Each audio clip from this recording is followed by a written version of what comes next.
So today we're going to talk about what it looks like to be a healer. So what it looks like from the healer's perspective, what it looks like from the perspective of the person being healed. So what can the healer expect from you and what can you expect from the healer? And basically what it looks like on the average day, on the day-to-day life of someone being a healer. So as a healer, you can heal in multiple ways. Some healers may heal in one way in particular. Some may heal in all of the above ways.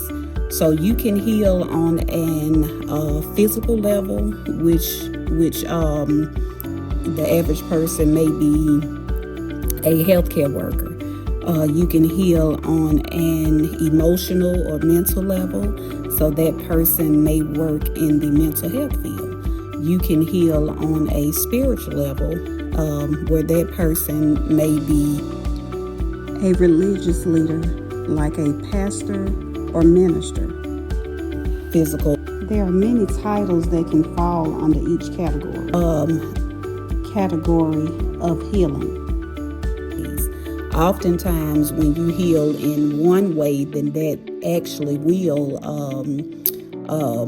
promote or be the catalyst for the healing in the other ways.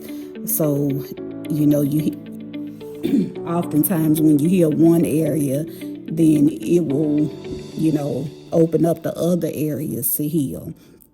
So even if they don't necessarily do work in the other areas, so let's just say if that healthcare worker, healing the physical body, oftentimes it actually, you have to kind of change your mindset sometimes, in order to even be open to certain modalities to help your body to physically heal, so you may have to, not eat certain types of food in order to promote a healthy,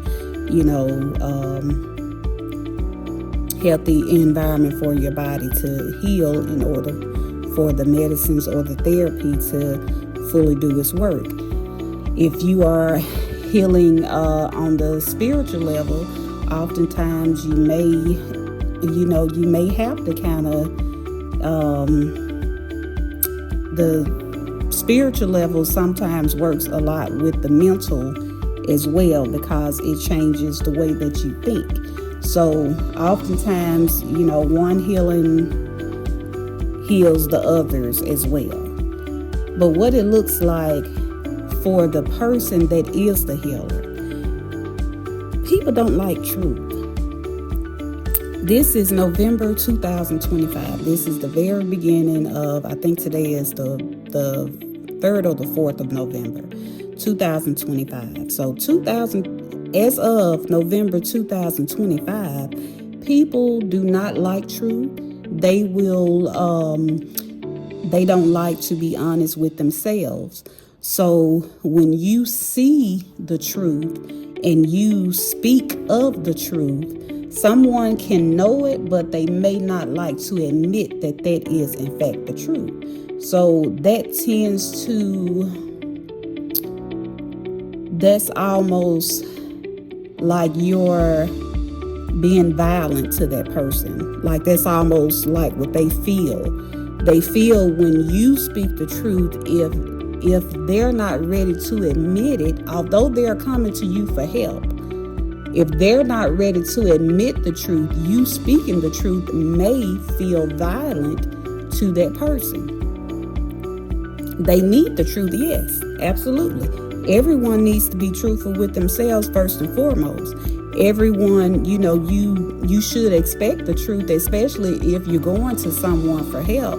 You should expect the truth. Like that should be the least requirement. That should be the minimal.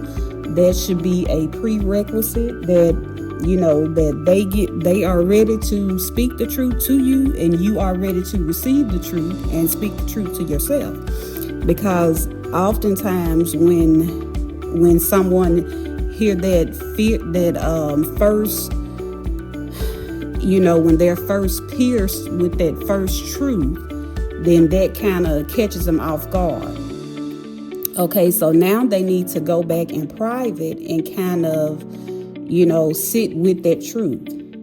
And that will allow their mind and their emotions and, all of that to kind of settle with why have they not been willing to confront that fact. And that's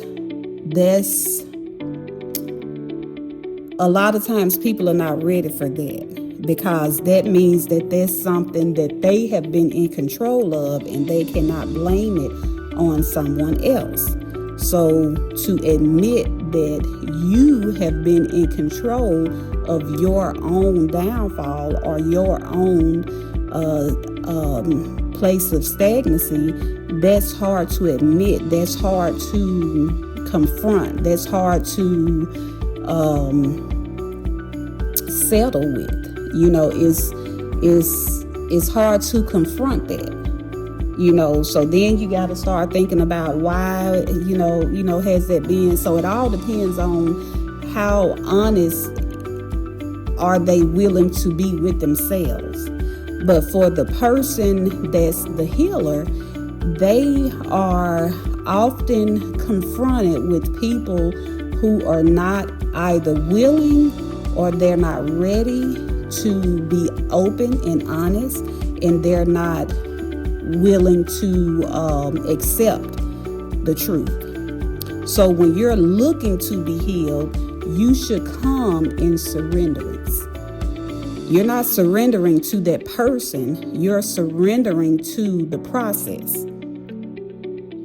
So the process of surrendering is releasing and receiving. You release anything that will hold you back, and you're receiving anything that will allow you to move forward. So you should come to a healer. You should come to the process of healing in the mindset, in the spiritual cadence of surrender. Okay. Now for the actual healer,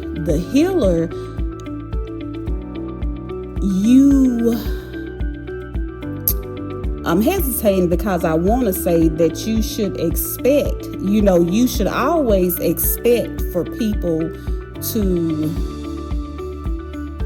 receive what you're giving them. Like, you should expect that. But also be mindful and be willing to accept if they're not ready yet. Because that can be hurtful to the healer when you're doing all that you can, when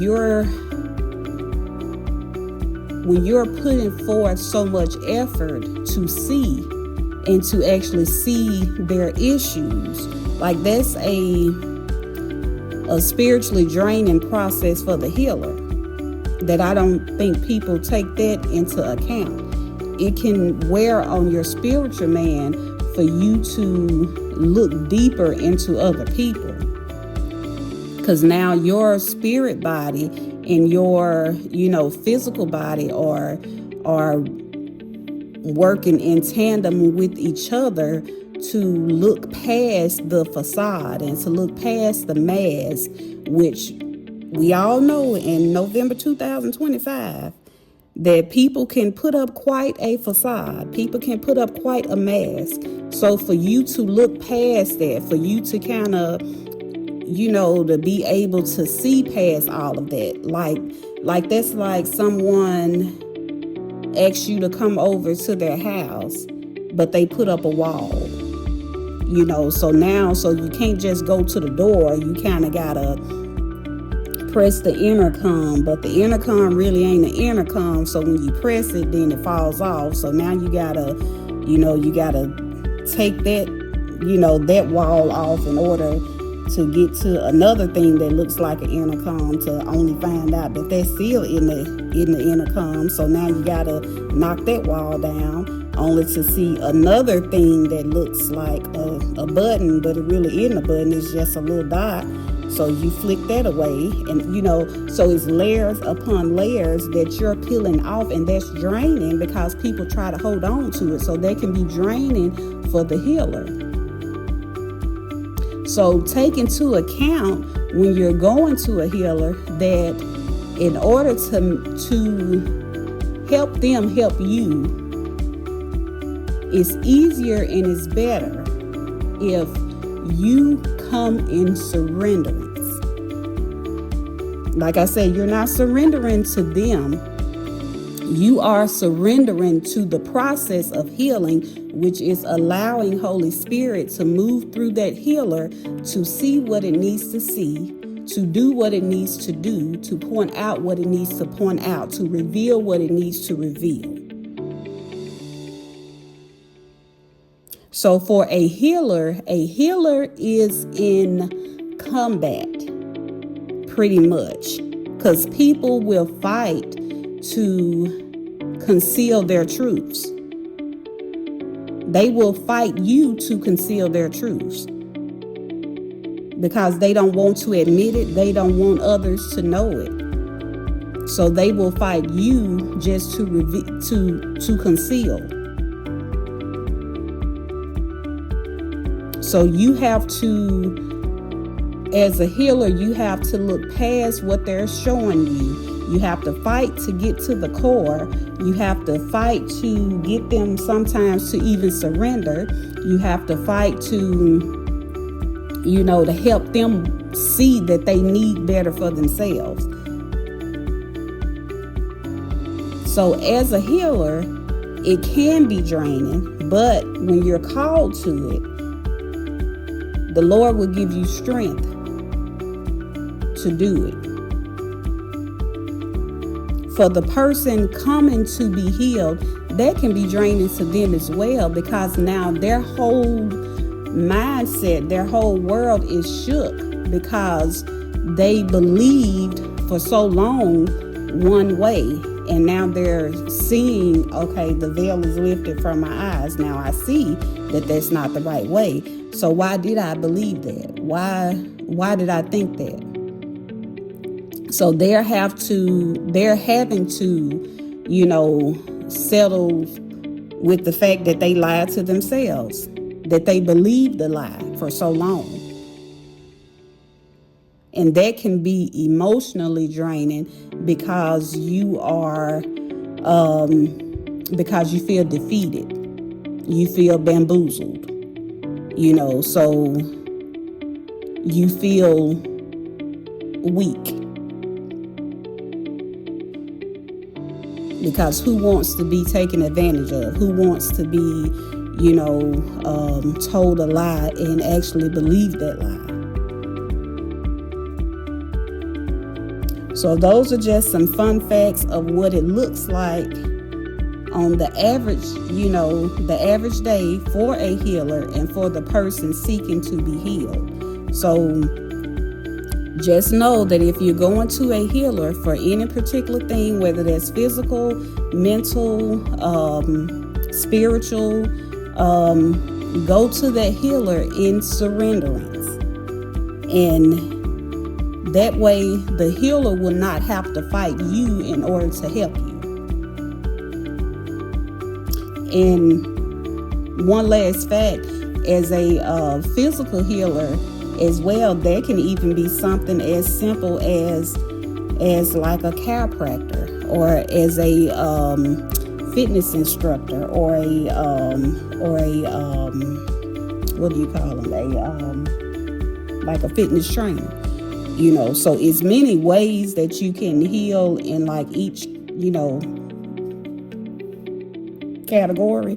Like there's many ways that you can be a healer in that category. But just know that if you're going to that healer, when you go to a chiropractor, you need to surrender. You have to relax. You have to relax your muscles in order to allow that chiropractor to really pop and crack and like feel and even find those notches that they need to find those grooves in the spaces that they need to find. Because if not, you could actually have the adverse effect. You could get hurt because you're putting so much tension towards the areas that's covering those notches and the grooves that chiropractor is looking for. So when you relax and surrender, now the chiropractor can kind of feel those grooves and the notches in between the spaces. He can feel kind of where the fascia is, and he can kind of find all the right grooves and spots and pop just the right things that need to be popped. So come to the healer in a state of surrenderance. Allow the healer to do its job, to do his or her job, and see beyond your facade, to see beyond your mask, to see beyond the lies that you have told yourself, the lies that you have believed. Allow the Holy Spirit to work in and through the healer. Surrender to the Holy Spirit's work, because you will be better in the end. So until next time, stay vigilant and come in surrenderance.